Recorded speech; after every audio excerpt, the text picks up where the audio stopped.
the end of the physical year for many government agencies, so it's quite frantic, as the folks at Congress Heights can attest. So thank you for joining us for the, I think this is the final boot camp of the summer, if I'm correct. So we're going to be talking about finances.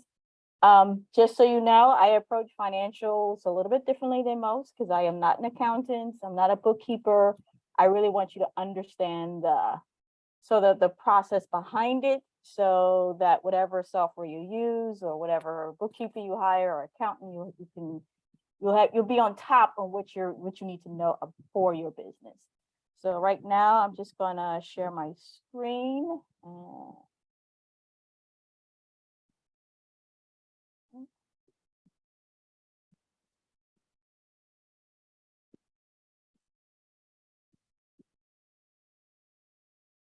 Okay, can everyone see my screen? Yes, no? Yes. Okay, okay. Yes.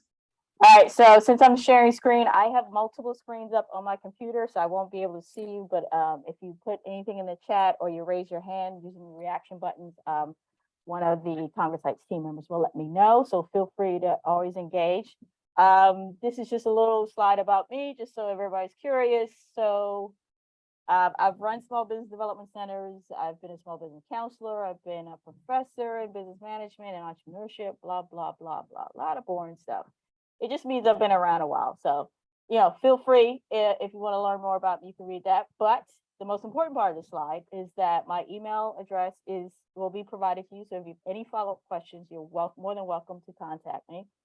And this is the link to schedule any one-on-one sessions you might have for further deep dive conversations you might want to have about any of the topics we've covered in the bootcamp so far. And this is all of no cost to you, provided by this program. So we've done our intros, and so here we are, final bootcamp, 4 sessions. This is how I'm kind of breaking down the information. So tonight we're going to talk about how money flows in your business. So that's going to focus on mostly the cash flow statement. On Thursday, we're going to follow up and talk more about the profit and loss statement, which is critically important. I don't know how many of you watch Shark Tank, but that's some of the questions they always ask, particularly from investors, usually come from that profit and loss statement. And then next week, we're going to follow up and talk about your balance sheet, which is the third of the 3 standard financial statements. And that's really talking about your assets and liabilities and your net worth, also critically important. And then we'll wrap this all up and show you how you use your financial statements as part of your business planning, okay? Just a little disclaimer, this bootcamp is put together for general guidance only, because we're going to be talking about finances. This is not a substitute for any financial and accounting advice from an accountant or a bookkeeper. And then we have to say that because these disciplines are overseen by professional societies. So, but the Congress Heights team will have other resources for you. So if you do need to meet with an accountant or a bookkeeper, we can make those arrangements for you. I'm approaching this from a management consultant, day-to-day practitioner point of view. So I'm focusing on what you need to do every day in your business to make sure you're heading towards profitability. And always, there's so much information on the internet, so we do try our best to make sure everything is up to date and accurate for you. And as new information comes out, I do collect that and I try to share that as well as much as possible. Okay. All right. So, like I said, I approach the finances of the business a little bit differently, because when you talk about starting a business and you talk about money, everybody has a different relationship with money and how it makes them feel. So I like to start the conversation about describing or getting a better idea of why you want to start a business. And so you'll be surprised, there are very few articles or documentation that talk about why people start businesses. There's far more information that talk about how to start a business. But one and only articles almost I've come across and the link to the article should be posted in the chat. And this article, they categorize 4 major groups of why people start a business. And so I just wanted to go over them and see if any of these groups resonate with you. Now, you don't have to have an answer tonight, but I just want to see what's the first thought that comes to mind as to what category you fall into. Okay. So the first reason, we have the passionate creators. So they start out because of the love of it. They love what they do. They love either the interaction with the customers. They love the type of product that's being produced. They love the industry, something about it they just absolutely love, and it's that passion that's driving them to start, grow, and have a quality business that provides them some level of success and achievement. And so running their business is all about the accomplishment and the pride. Right? The next group is the freedom seekers. So they're a little bit different because they started because they value the ability to control their own work experience. Mostly, exactly. Not only did their work experience, but they control their time, their schedule, they control their career path. So they're motivated by totally different reason than the passionate creator. Right? Then we have number 3, the legacy builders. So they start because they want to bring something new to the marketplace, and they want to build something that's different from what's already been provided in their industry or the product line that they're interested in. So it's all about them establishing something that's going to be different from everybody else. And then you have number 4, and many of us have been in number 4, and these are the folks who started purely out of there was some financial need. And this happens many times when we go through an economic crisis. Some people get laid off, some people choose to quit, and COVID has demonstrated that as we learn more about work-life balance, and they need to make money for whatever reason.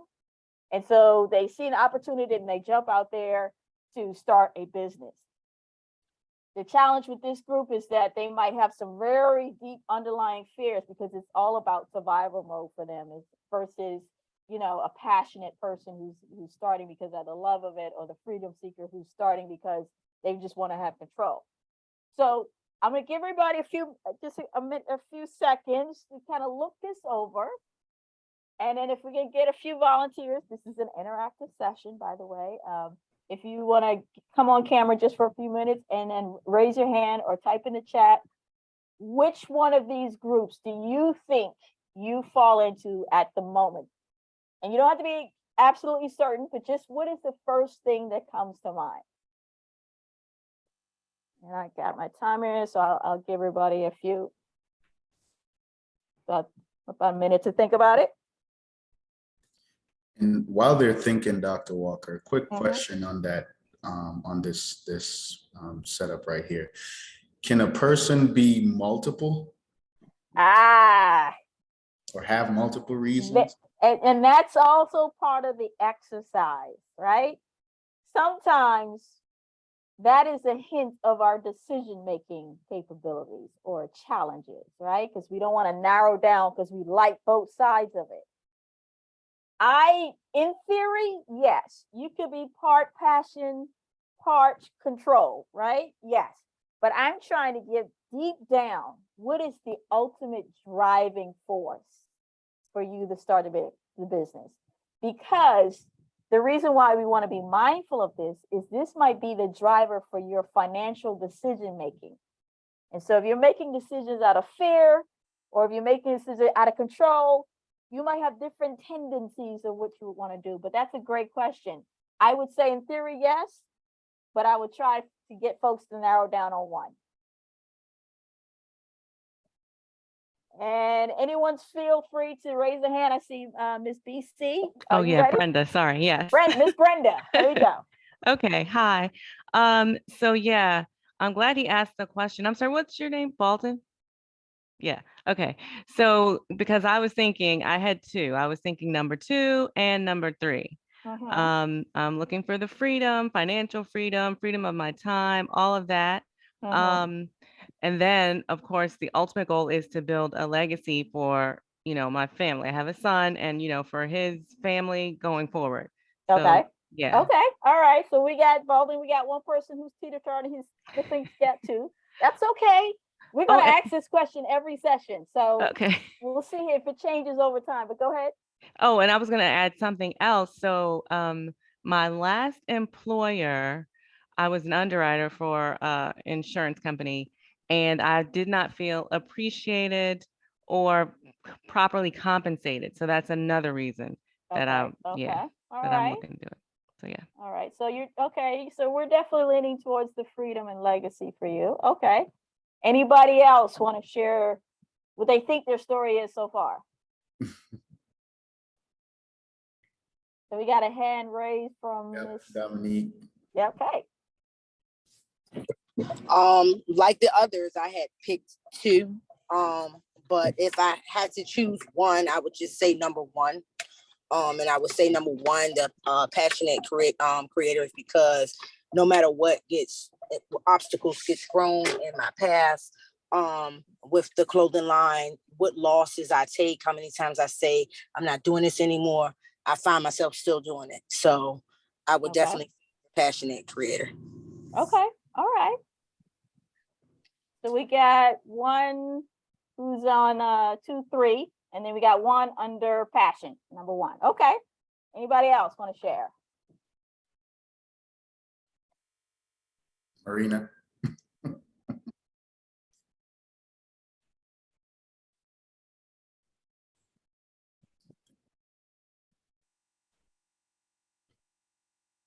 Nope, everybody's processing. Okay, that's fine.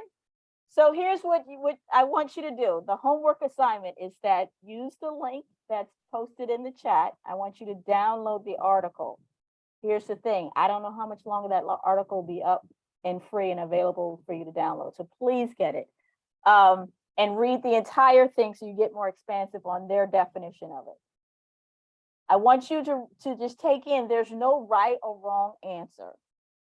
You also have to think about that your reasoning may change over time, and not to beat yourself up about it, not to, write this down, oh, I'm a legacy builder, and then, 5 years down the line, you're feeling something differently. That will happen. But what I do want you to do when you read the article is make notations about how you feel for each of the descriptions. Because like I said earlier, your reasoning for starting will be one of the driving reasons for your decision-making in terms of your finances. So that, and if your relationship to money is linked to one of these areas, you might end up spending money on things that are feeding the driving force and not good for the business. And so you need to be mindful of that, right? So for instance, I am in the legacy builder bucket, okay? Yes, I have my own business. Yes, I have a full-time, I deal with investments in the nonprofit world. I could say I have a certain level of passion, but the passion for this is not going to get me up in the morning. Y'all are lovely people. I love doing these sessions. I love meeting you guys. I love going to you guys' website and telling other people about it. Like, did you know somebody in DC makes their own, lip balm or whatever? I love doing all that. But that's not going to wake me up at 5 o'clock in the morning when I need to review data about my demographics, when I need to make tough decisions about my business. Yes, I have a certain level of control freakishness about me, right? I want to control my schedule, and that was the beauty of starting my own business. Working independently, I can set my schedule. But there are times in the business when the customer needs you and you have to be there and you don't have control over anything. Okay? So that doesn't get me up in the morning.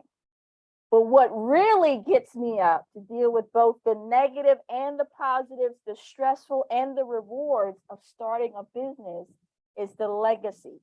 What do I leave behind for others? What mark do I put on the industry? What changes do I make in the people I come in contact with? That's what's waking me up, right? But that also means I might want to spend money on things I put my name on, but have nothing to do about growing the business. Yeah, the business cards look cute. Yeah, they look cute. Yeah, and I have my own brand. Yeah, you see, yeah. Took me months to do this, months. And I've had graphic designer, branding expert be like, oh, that's a nice logo. Yeah, took me close to 8 to 9 months. That is completely inefficient to run a profitable business, right? Because I wanted perfection. I wanted to be so different instead of, moving things along and perhaps hiring somebody just to save the time and the effort. But I wanted to do it. So that was a poor decision on my part. Yes, I like the outcome, but I wasted a lot of time. And when you waste time in business, you actually are wasting money. So you got to understand your driving force. Nothing wrong with your driving force, but you just got to understand it. Okay. Does that make sense to everybody? Okay. All right. So we're going to ask this question every session from now on, just to see if anybody has changed or they've had a insight about it. Okay. So now keep your bucket in mind as we go through the rest of this session, as we talk about money. Oops, I'm sorry. Clicked on the wrong thing there.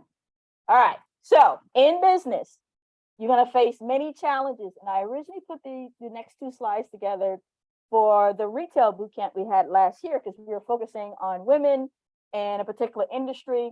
But after reviewing it again over the last couple of months, I realized that a lot of this has application no matter what industry you are or what your gender is, what your background is. There are just going to be many challenges. And the reason why I'm bringing these up, because all of these challenges have a financial aspect to it. And a successful business, at the end of the day, has to make a profit.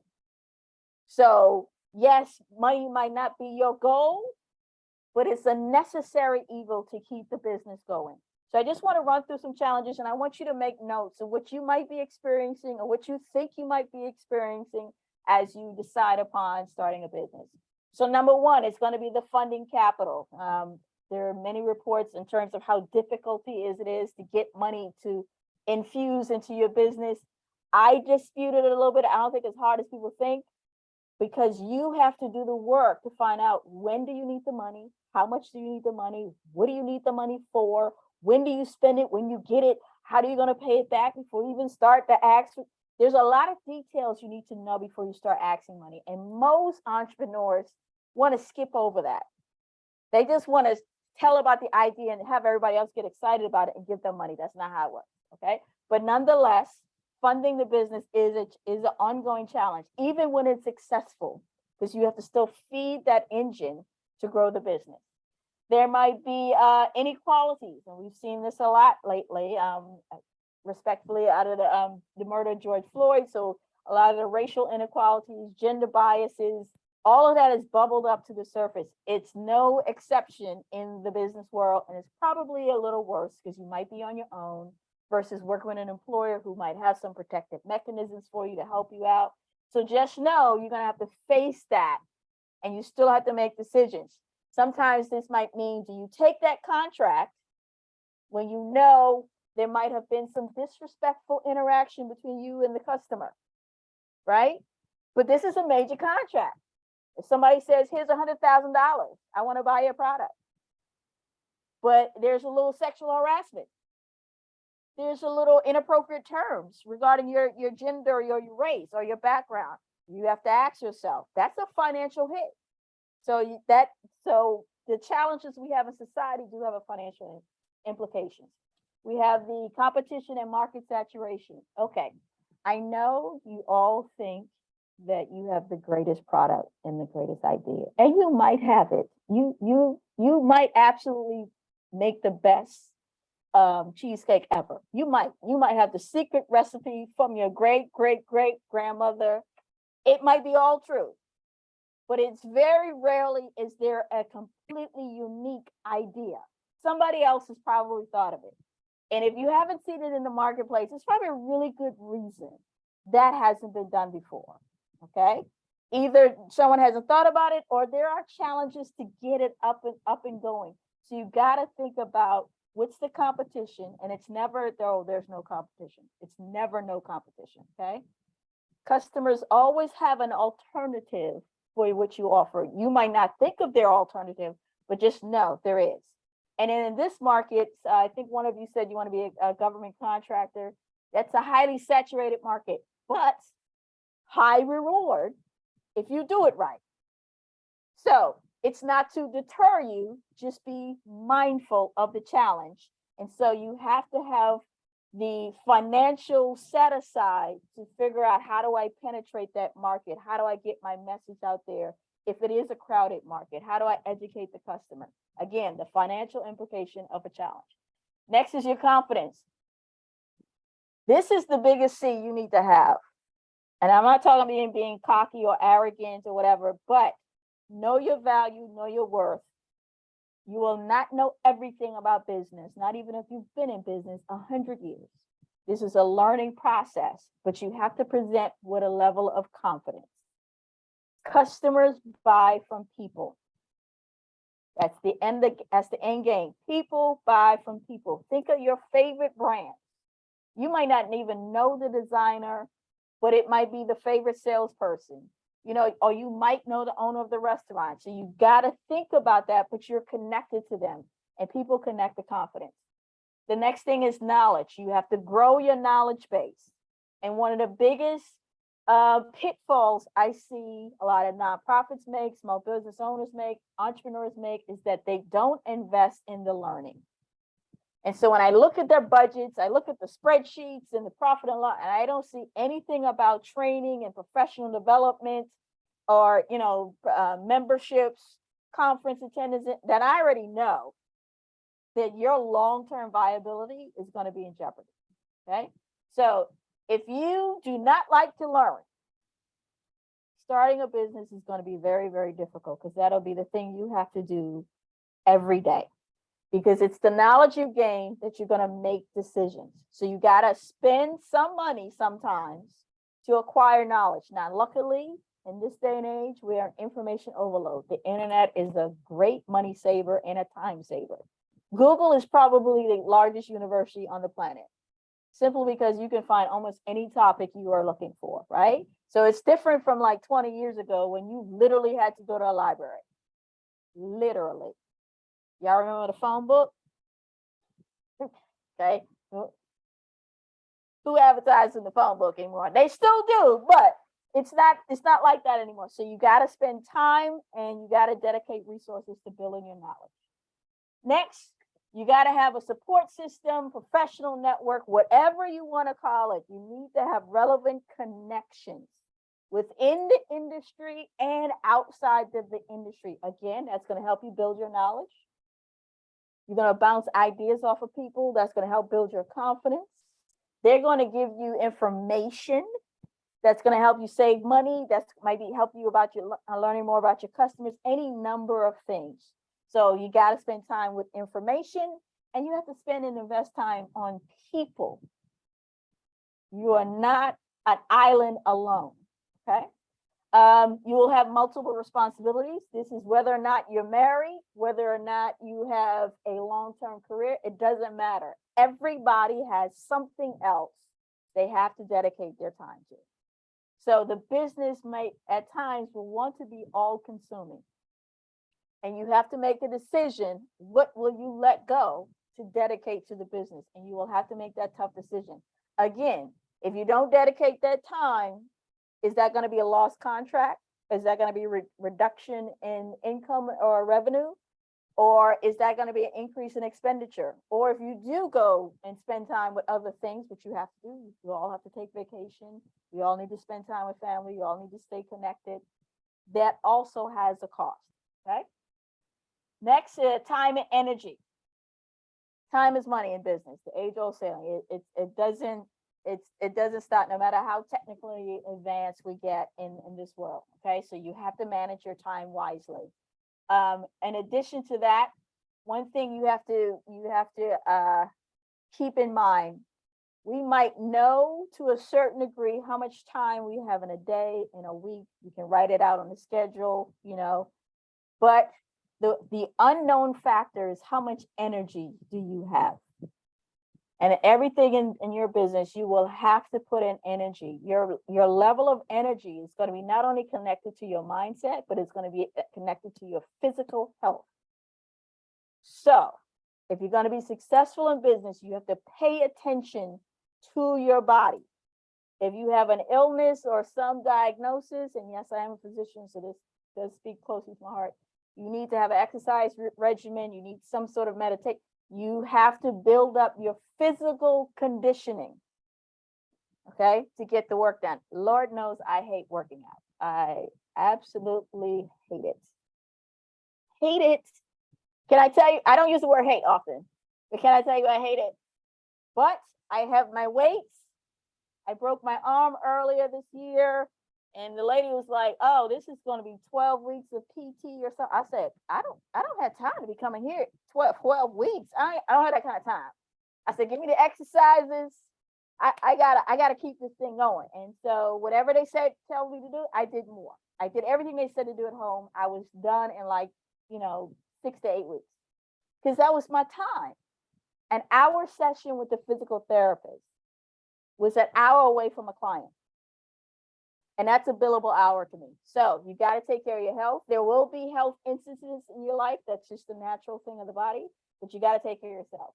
And then lastly, fear. Here's the thing, no matter how confident you are, we all have fear. Fear is a natural biological response. The key thing about fear is you don't want to make decisions out of fear. You want to recognize your fear, because that's your body saying, uh-oh, wait a minute now. Are we sure you need to do this? So that means do your homework, get prepared for whatever you're doing. And if you're going to, know the risk involved and be prepared to bounce back if the risk ends up jumping and winning that day, because this is a day-to-day thing. But fear is natural, okay? You just don't want to make decisions from a place of fear. All right. Are we good on that? Anybody have any questions about that part? The more the philosophical part of this? We good? Anybody want to share any of their challenges they've come across so far based upon that list? Can you go back to that first screen for a second? Okay, Please. sure. Yep. Oh yeah, funding, capital, that was an issue.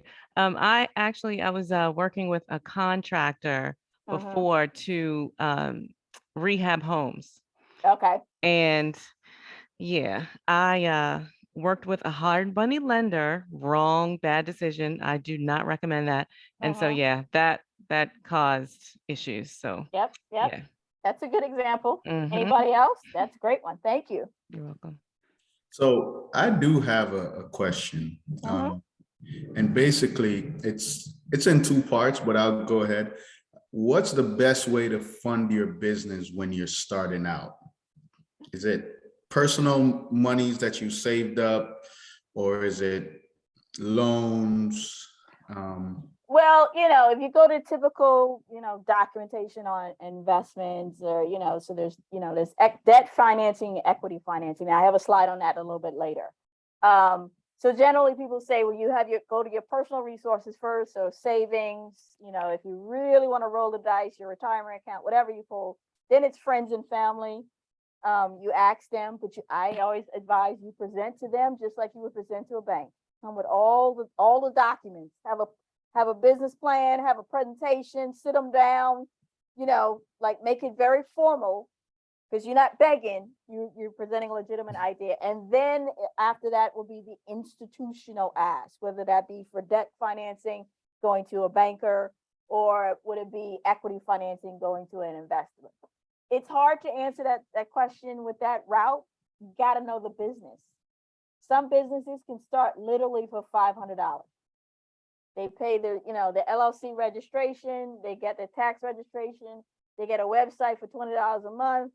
They might order initial box, initial products, and they're off and running, right? Somebody else may need 5,000. They might need to get a prototype. They might need to get the prototype tested. They might need to get certification. They might need to get a whole list of things in research development before they even get started. So that's why you got to do your background research to get started. So, and the second part to it is, how do I get my money back? Even if it's just $500 that I invested into the business at the start, or from borrowing or whatever. is it something where it's customary for you to get that money back that you used to start it or invest in it in the initial stage? Yes, you want to get your money back. But your money coming back to you is going to be a result of what, number one, what's the business model and what's the pricing model? Okay, so what's the value proposition with the product? Who is it going to in terms of the customer? Are there enough customers to pay your pricing for that product and value proposition? And can you get it collected in time that it doesn't cost you more money, because it costs money to collect money from a customer. We're going to go over that in a second. And so based upon what you have put out there, it may take you a while to get to a break even, while others, let's say I'm selling vintage t-shirts online. I go to the flea market, I buy, 100 shirts for like $10 because somebody's giving away. I find one good one that I'll sell for $100. After I sell 2 or 3 shirts, I might have broke even and generated a profit. So it's really hard to say if you don't understand your business and the money that goes in and how the money comes out, which is what we're going to talk about today. So Right. it's going to vary, but you got to know where the money goes. So your But- decision making is going to be critical. But basically you would pay out of the profit, pay yourself back out of the profit after the fact. Well, I advise that you pay yourself. Now, whether you reinvest it, great. But I always budget your salary in. And this is another thing, back to why you're starting. If you're doing it for financial survival, you need to put your salary in there so you'll set your price appropriately. What a lot of small business owners do, they set a price, start selling with the hope they'll generate enough to pull their salary out. But if you set a price based on your salary, then you know, okay, I actually need to sell to like 1,000 customers every month, Mm. to get my full salary. Now, I know I won't get that for 6 months or whatever the case may be, but at least it's in there. Again, you always have the option to reinvest it if you don't pull it out, but you need to know those things. So business financials start with personal financials. And we're Got going it. to come across some key financial records personally you need to look at first. Okay, great questions. Anybody else? Good. Almost like you saw my slides, but I've put these in other boot camps before. So first thing about managing your business financial, you got to manage yourself. So what you're going to have to do, you have to make sure you are doing your financial reporting. This is bare bones basic. Your financial reports are not only for your business licensing, your registration, your taxes, your certifications, but it's just good business in general because the customer wants to know that you're operating a sound business. Okay. Number 2, you need to know your business because you got to know your numbers. Yes, your business is the product. Yes, the business is servicing the customer, but each of those things have a quantitative value. And so I like to say cash is king. It's the lifeblood of the business, right? I know a lot of people like to live off credit, but that's another strategy. But data is the queen. So data about everything you do is going to rule your decision making about how you spend the money. Okay. And then lastly, as a business owner, you are the chief manager. You need to continuously make decisions. The decision you make yesterday, you might have to turn around and make that same decision today because situations external to the business may have changed. Okay. So these are routines you need to embrace now. And you might not get it right. When we're starting out, we're all excited, like, I'm gonna have a business, multi-million. Okay, great. You got to look at your you got to generate and look at your financial reports on a regular basis. You need to know what the numbers mean, and you got to make decisions based upon the numbers. You got to do that over and over and over again. Okay. Any questions, thoughts so far? Okay.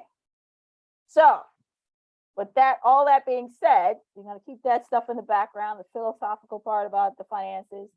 Here's my definition of a business. I keep things real simple because I just don't have the brain wavelength to be in complex stuff.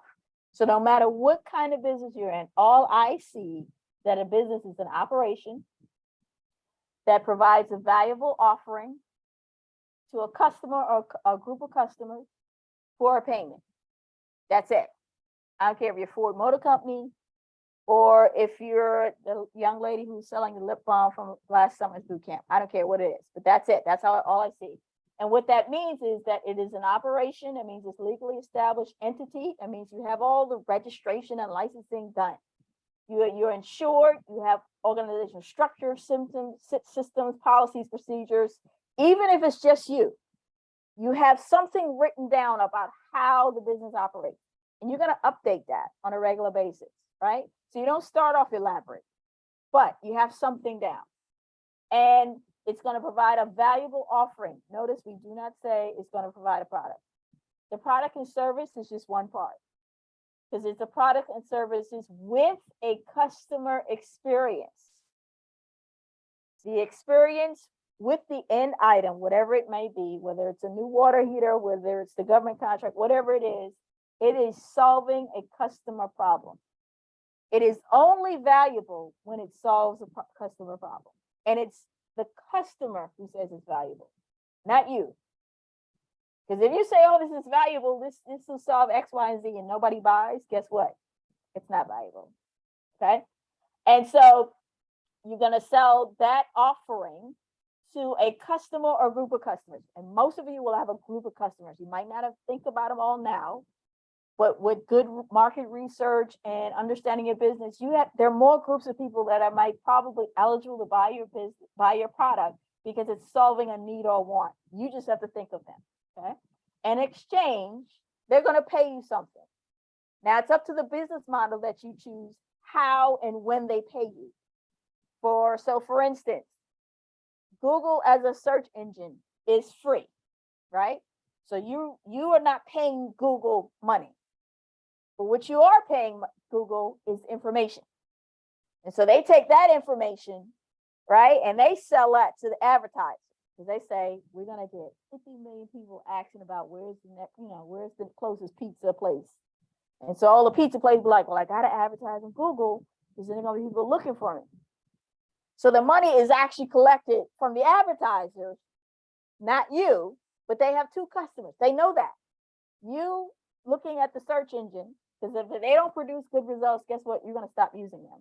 And their other customers, the actual pizza or the business who advertising with them. Does that make sense? So you have to know where is the money coming from, but what else people are paying you that is linked to that money. And you must collect timely and efficiently. So when you see a business that says they have a 90-day return policy, guess what that means? They have to actually wait 90 days to check you off the list as a paying customer, right? Because according to their policy, right? Because they're a business that is an operation, they have a refund policy, and they say, if you want to return, you got to let us know in 90 days. And they tell you all the steps you got to go through. You know, the merchandise must be in the original packaging. It must not be used. You must have the receipt, blah, blah, blah, blah.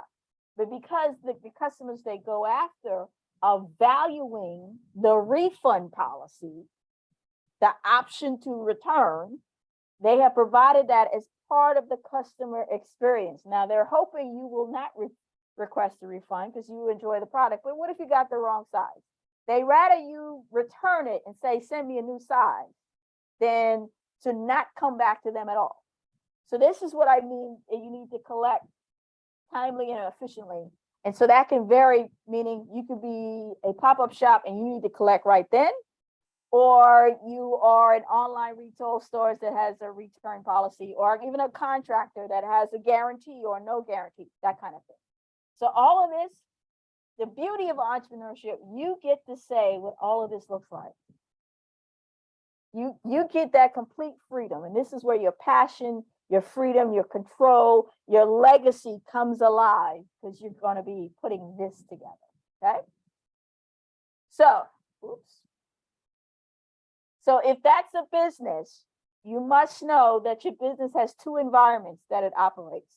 One is an internal environment, meaning how you put those systems and processes together influences how efficiently you operate. And you have an external environment. So these are all the forces that are pushing on your business that you might need to change, or it is something you're going to be taking advantage of to deliver your product. It's a customer need or whatever the case may be. So you have to be mindful of this. And we're going to talk more about this when we get to the actual business planning thing. But you got to know your industry and your competitors. You have to know what technology needs you need to have. And COVID has been the game changer. No longer can you say, I don't accept credit cards. I went to the parking lot downtown yesterday. The guy was like, oh, it's valet park and we only take cash. I was like, yo, back up. Let me reverse. Cause first of all, you're not getting in my car. I don't know where you've been. You look like a nice guy, but not today. Not 2022. You can't get in my car. Number two, cash. I was like, who the hell got cash just walking around? I was like, what your thing, dude, to scan? I'm not even inserting a card anymore. That's the level I'm on. I want to wave it. Where your thing at, yo? He just looked at me. I was like, okay, money. I'm gonna see you later. I'm gonna go to the next parking lot. So the next guy says, oh, my credit card machine is broken, but I'll let you park. You just gotta give the money to me when you come back. I was like, oh Jesus, now I gotta find an ATM for this dude. I'm about to be late for a meeting. But if I was not running late and I had time on my hands to choose another provider to park my car, guess what? I would have bounced. So you don't want to lose customers because you didn't want to invest in the technology that would make it more convenient for your customer. Okay, just think about it. And the cost for many of the technological advances in the business have dropped drastically. A website is literally $20 a month. An email address with a custom domain literally is $10 a month. Do not let cheesecake dc@gmail.com be the reason you didn't get a customer, because I do not buy from any business that has a Gmail account. Because that means you didn't want to spend the $10 on a custom domain and an email address. See, now I'm thinking, what else are you not willing to do in your business? That's how I think. Now, somebody else who'd be like, oh, cheesecake for $10, I'm buying. I don't care who it is. Or if they got it, their word from an influencer or something they really respected, they might go for it. Or it's your aunt. You don't care. You know she makes good food. You got to weigh that. So these are all forces you need to understand and make adjustments in your business. And that's why business planning is key, because you'll be looking at these things at a regular basis. And all of these things cost you money or will be the reason you earn money. But we tend to think about the cost of money thing, all right? Yeah, question. So what's your take on the carryouts that and some barbershops that still only take cash? Did you hear me? Unless I have known you from around the way for like 20 years and I've been going to you and you probably front me credit, I'd be like, I get you in the next time, right? And they'd be like, yeah. If you new to me, nah. And the only other exception would be I'm supporting a like community events, and people are like, well, come see the small business owners, to see, and I want to show you some goodwill that you have a good product. I want to encourage you. That might be it. But my normal shopping, no. So does it change your mind if, like, for example, the carryouts, they tend to have ATMs on the inside ready to go? Like, you don't have cash? Here's, here you go. That is 2005. I live in 2022, 2023. Yeah. See, and that's where we are. We need to be as a people. Because the rest of the world, in terms of business and industry, they're thinking about 2050. They're thinking about 2030. And some of us are still stuck in 2019. I'm just waiting for COVID to be over. It's not going to be over. Okay, so what you going to do? We're stuck with it, okay? Get the vaccine, don't get the vaccine, whatever. This is it. This is it. What you going to do? And so you got to think about that. And I'm not asking you to change your personal habits because, whatever businesses you are connected to, they have fulfilled a certain value that you hold dear. They're fulfilling a need or want for you. But if you're going to be a business owner, you have to think about what your customer is going to perceive of you. And if you're not going to offer those kinds of conveniences, then you have to offer some other value proposition. That cheesecake better be literally award-winning. There is a waiting list type thing. And that is entirely possible for somebody from around the way to do that. Entirely possible. It's entirely possible for a carryout to be so popular. They got the line, you know, back in the day, you at the Cheesecake Factory, they gave you the little beeper thing because the line was that long.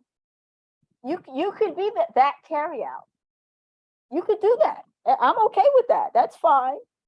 But just know that food has to be at that level that I'm going to give up my sense of security by paying digitally to pay cash or to use your ATM. Does that make sense to everybody? Okay. So it's all doable. All doable. I mean, look at Tesla. Who would have thought we would be entertaining buying a $60,000, $70,000, $80,000 car with no engine? Let it marinate and be like happy to do it. Feel a sense of like success to do it, right? Because the value proposition over the Prius is so much greater. Like it looked like a car. And it's 0 to 60 in how many seconds? Okay, yeah. And I get the oohs and ahs from everybody who be like, you got a Tesla? Wow, really? Having a Tesla now is like having a BlackBerry from back in the day. Think about it. That's all I'm saying. Anyway. Driving one with a Lyft sign on it this morning. I was like, you got a Tesla doing Lyft?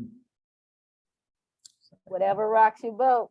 But if they're like, look, this is just extra money that I'm banking, do you?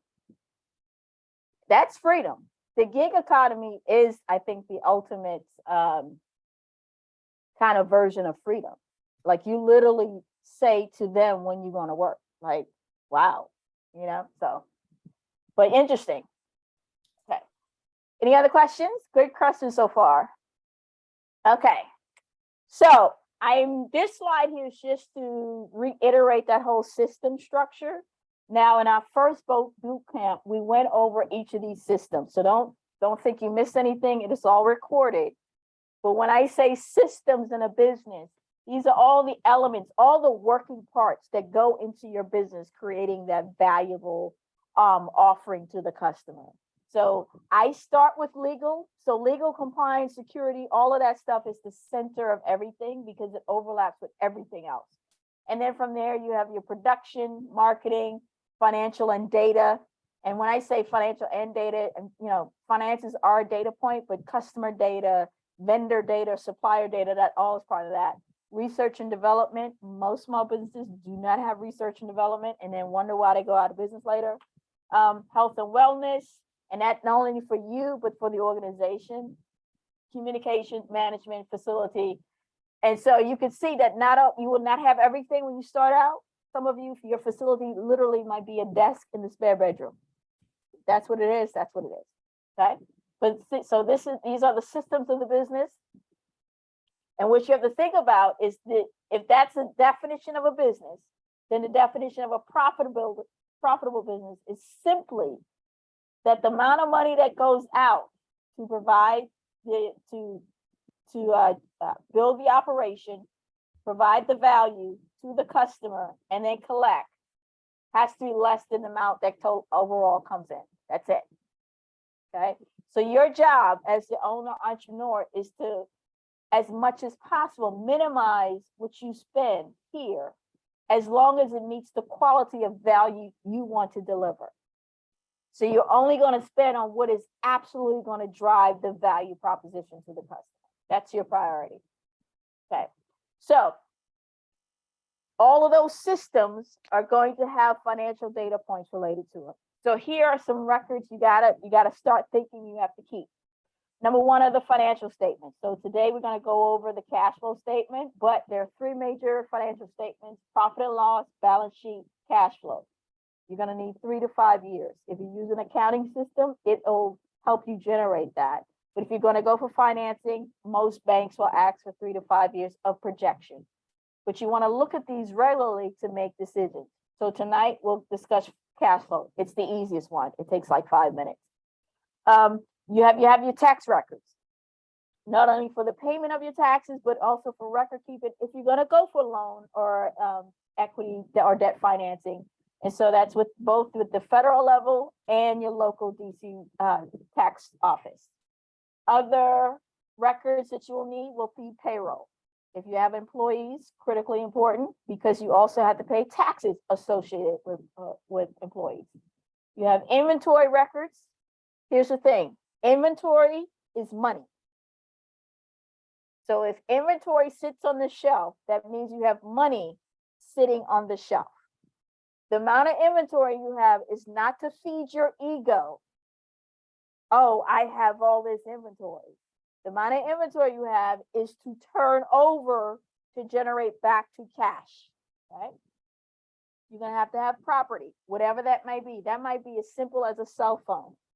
Whatever the business buys, it has to keep the financial record that only has tax implications, it has insurance implications. So keep your receipts at least 7 years along with your tax record.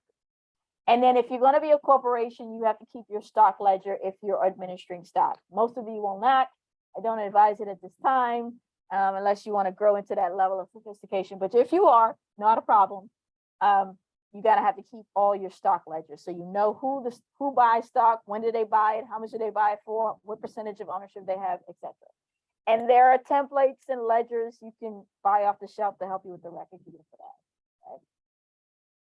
Next, one thing that seems rather, like duh, really, but yes, bank accounts, personal and business. You're gonna have to look at those statements regularly. I once had a charge on my statement that I didn't notice, and I randomly looked at it instead of routinely looked at it and just happened to see it. So mistakes can be made by other businesses, okay? So savings, checking, retirement, investments, all of the banking accounts, credit and loan documents as well. Next, you're going to have your credit profiles. Yes, there is both a personal and business. You're going to start with the personal. Anything that you're going to apply for in terms of financing, whether it's a credit card, whether it's to buy equipment using vendor financing, they're going to check your personal credit. It's usually after about the 7-year mark. If the business is doing well, then you can use the business credit profile. But you got to start with the personal. And then it's check system, which is the banking account system. I'm going to get to that in a second because I have some more information on that. So pull your credit right now. Get the report. You're entitled to a free report every year. The business report will be a little bit more complicated, but I'm going to show you how to do that. Next is the social media accounts. You will sometimes overlook because you will have a credit card attached to the advertising for your social media accounts. That only is going to give you data about your customers and who saw the post and when they looked at it, but did they comment? But that's financial information that's floating out there. So you've got to download that regularly. Okay. Now, credit bureaus, you got the business. Credit bureaus, you have Dun & Bradstreet, Experian, and Equifax. Most of us will know these two because they also handle the personal side. But you want to request a Dun & Bradstreet number when you establish your business, so you can start setting up your business credit profile. The business credit score, also Dun & Bradstreet has one, and then FICO and Experian, they have their versions. Again, you will see this is also on the personal side. It will take time to build your business credit profile. For the personal, these are the credit reporting agencies. You probably already know these: TransUnion, Experian, Equifax. You're entitled to one credit report a year using this website, annualcreditreport.com. Does not include the credit score because that was not written into the law, because at the time the law was written, they didn't know that credit scoring would become the thing that it is now. Okay, so just keep that in mind. The personal credit score will be the FICO or Vantage. Okay, the higher it is, the better it is. this is going to be very, very critical because everything you ask for that might do a hard or soft credit check will impact your finances. Whether it be the interest rate, whether it be the insurance rate, everything is going to be based upon that. So you want to, you got to look at the personal before you build a business. The check system, consumer reporting agencies, similar to the credit agencies, it captures information about closed checking and savings account. So if you have an overdraft and you owe the bank money, you close the account, you think, oh, it went away. No, it didn't. So you would want to get your copy check report on a regular basis, okay?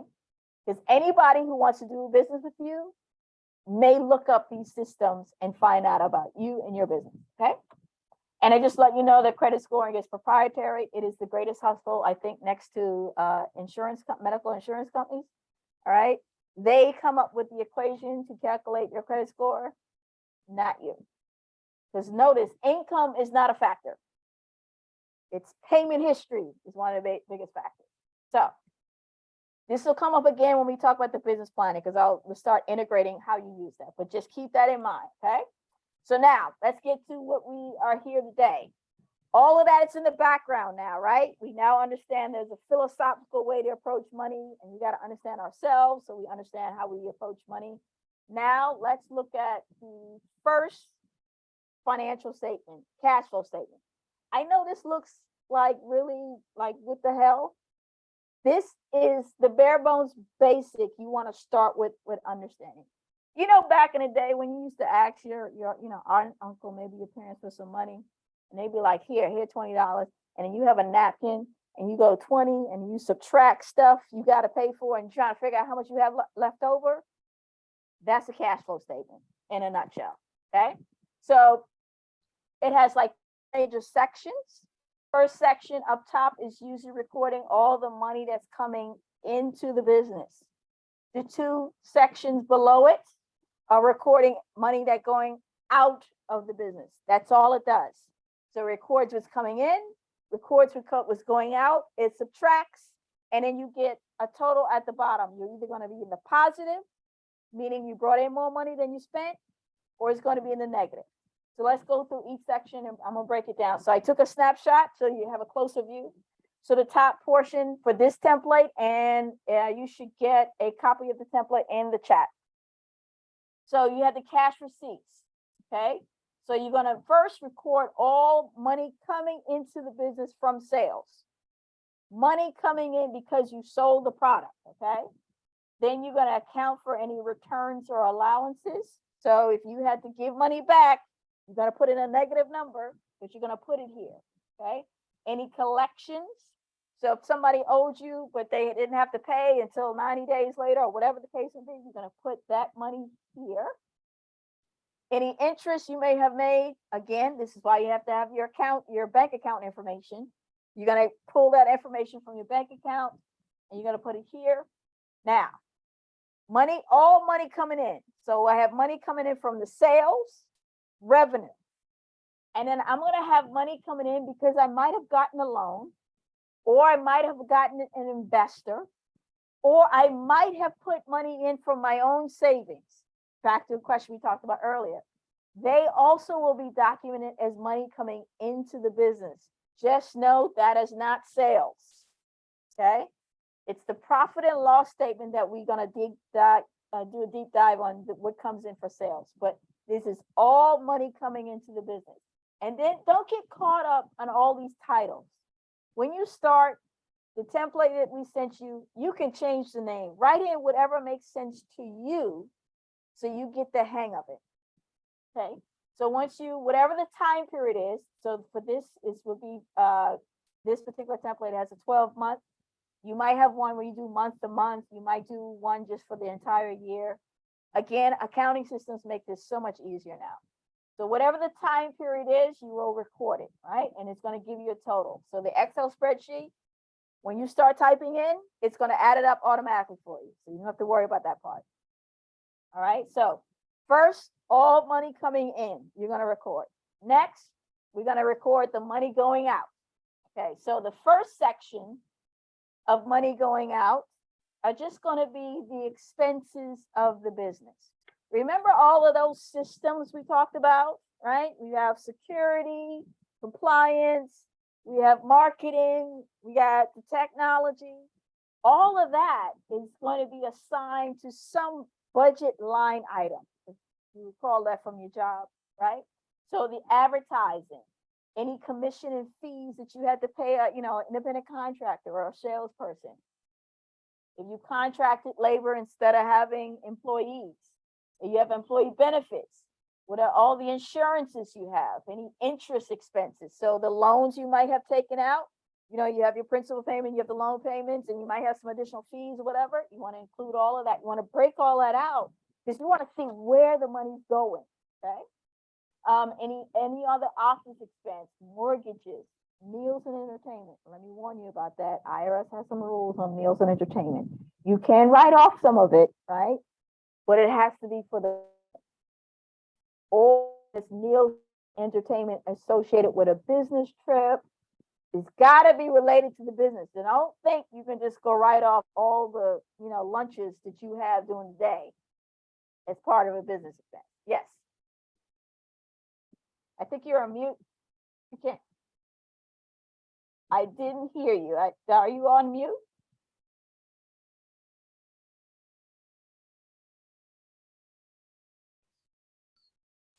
Oh, there you go. Oh, you can hear me now? Yeah, got it. Okay. Okay. Okay, so you kind of broke up when you said the IRS has rules, and then Right. yeah, I didn't hear. Yeah, so the IRS has rules, and here's a tip. Sign up for their newsletter. It's rather good. They will send you tips and tricks every week. The I IRS am newsletter. surprised. Yeah, because I was Okay. like, IRS, I don't want to hear from them, but they have actually saved me money. Okay. So they have rules on business expenses. One of them really being meals and entertainment. Whenever you see that a government has special rules on something, that means somebody abused it, right? So you do get to write off meals and entertainment you have paid out for in servicing your client, right? But you don't get to write off your lunches every day just because you went to lunch. Okay. Right. So that, but go to the irs.gov. They have a small business resource center, and they have a topic on that. But sign up for their newsletter. Okay. Thank you. Yeah, no problem. Rent, leases, repairs, supplies, taxes, whatever you pay out. Now you might not know all your categories. That's fine. You can change it so this makes sense for you. But all the money you go out, the stuff that you have to pay regularly on your business, you're going to put in the expenses in no particular order. You're just going to write it out for whatever that time period is. That's the key part. If it's for that month, it's for that month. If you're going to do for a cash flow statement for the year, then it's a total for the year. Okay? So you're going to input your information, and it's going to give you a subtotal. The next part is where it gets a little tricky when people want to ditch out, because you're going to include information about any investments and financing that the business have, because they're going to be special expenditures, because they may not be regular day-to-day expenses you pay to run the business. So loan payments, capital purchases, that means if you bought major equipment for the business, because remember, you're going to keep that property record, because that's what it's going to be. You want to indicate it here, because you're not buying equipment every day. Okay. Any other special startup costs. Okay. You might be putting money away in a reserve account to do any rebranding, to do maintenance and repair. So you didn't spend it on anything right away, but you put it in a savings. So it's not a typical expense, but it's money that left the business, even though it's being held in an account somewhere. So you want to put that there. Then here's the thing. If you're not taking a regular salary, but you might be withdrawing money to help support your personal finances, then you want to put owner's withdrawal. Okay. Now, here's the thing. You might take out $1,000 from your business this month, and you might put it back into your business the next month. If you do that, at the money coming in part, the owner's contribution, you want to make sure you document it there. So that way you are capturing when you're pulling money out and when you're putting money back in. Okay. So then you're gonna get a subtotal for these kinds of investment financing activities. And then in this particular template, and there are many templates, use the one you feel comfortable. It had some additional information that you can fill. So sales volumes, accounts receivable, bad debt, inventory on hand. A lot of this information is also captured in your profit and loss statement. So some people may not fill this part in, and that's okay. I'm not an accountant again.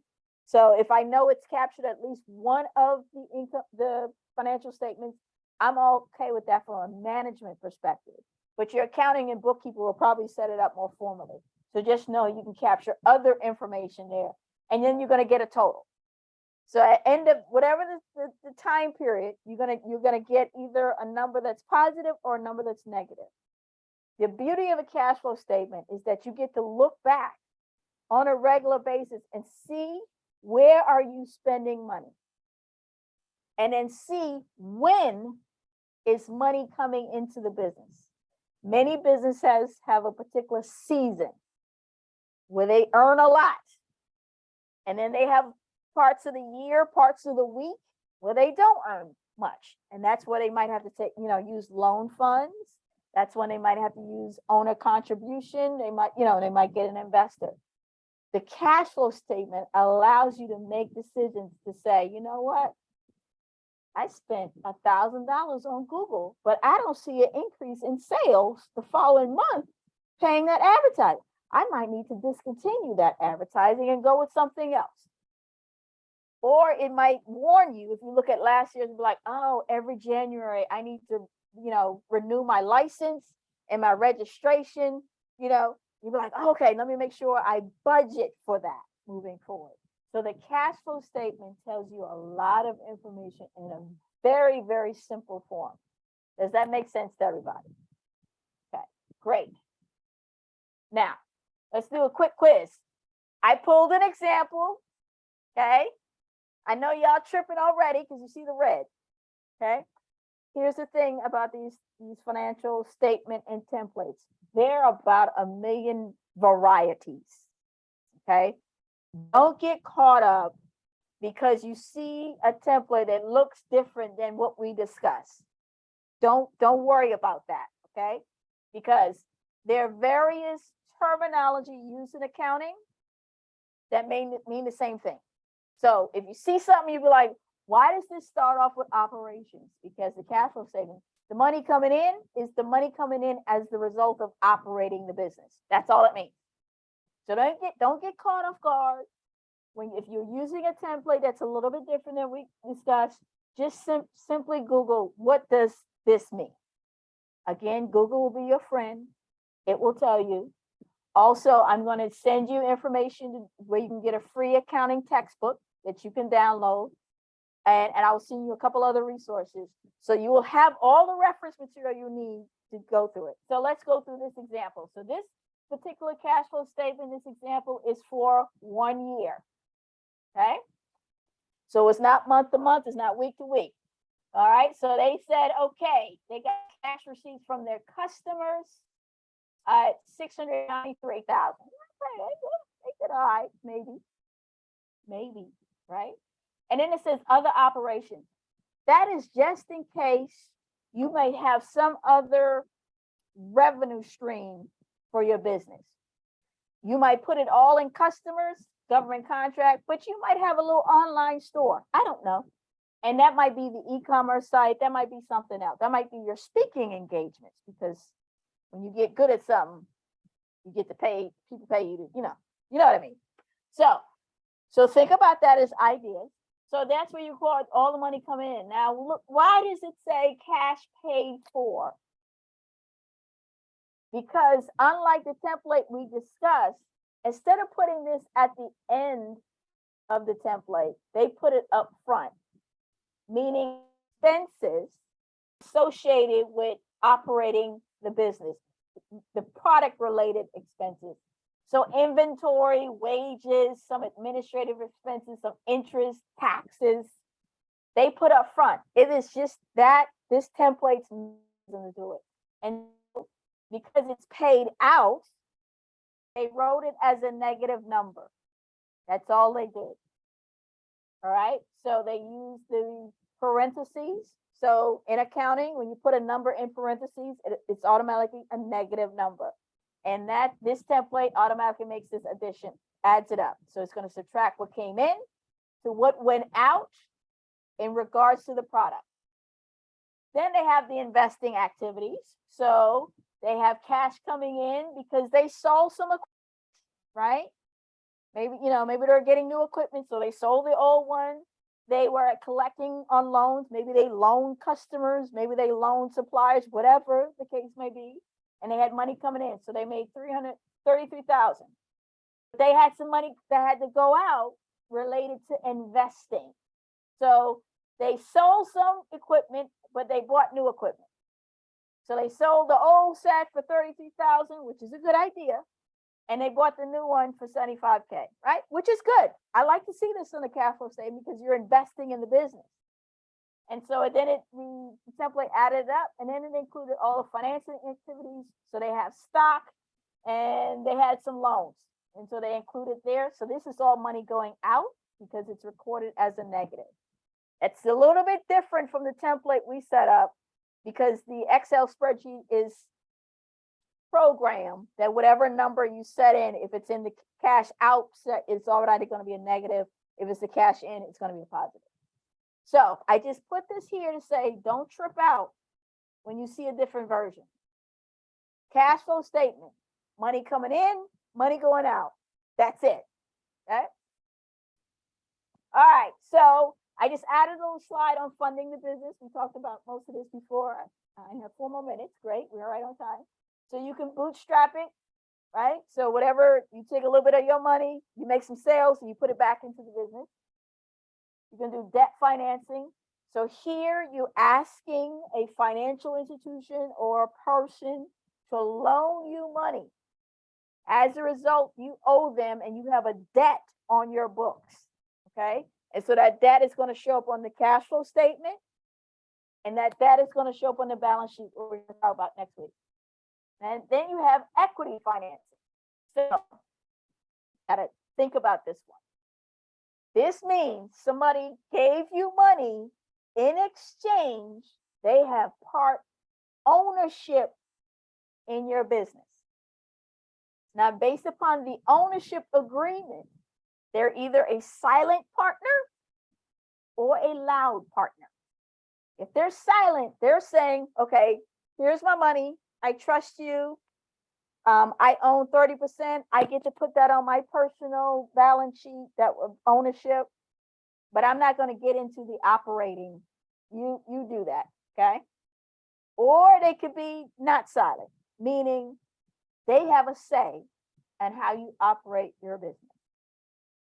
So you got to really think about that. So every time you watch Shark Tank, and we're going to view a couple of those clips in the upcoming session, every time you watch Shark Tank, when they say I sold 10%, I sold 20%, that means whoever Shark bought now owns a part of that business, okay? Owning a business is a part of wealth creation. So it is a strategy to build your wealth. And then something that comes up with the internet age and the technology age is crowdfunding, where you allow others to put in very small bits of money, but because you're dealing with a crowd, it adds up to a larger amount. You don't have to give up so much equity. They might get the first prototypes of your product or something like that. You get the test pricing, but they don't have the stringent kind of involved in like debt financing or equity financing. Does that make sense? The challenge with funding, if you use like Kickstarter, you're competing with everybody else on that platform. So that's the kind of give and take. But folks on there want to spend their money with new products. So you might a market there, and you can avoid some of all these more formal processes. Okay? So let's wrap this up. Managing the finances of the business is really about managing you. Because money's got to come into the business and money's got to go out. And you are the controller of what's coming in and out. And you're going to record all the in and out on a cash flow statement. So you have to be mindful of why you started. So you are diligent and disciplined on what you spend the money on, right? And you're diligent and disciplined on what you're going to provide your customer to get money to come in. You got to manage your personal finances because the initial first few years of the business, any debt or financial interactions you want to make with another company, it's all going to be based upon your financial background. And then you, at all costs, have to remain healthy so that you can dedicate the time to the business to grow the finances and the actual growth of the business. Okay. Any questions? That's all I have for us today. That's the intro to our financial management. Any questions?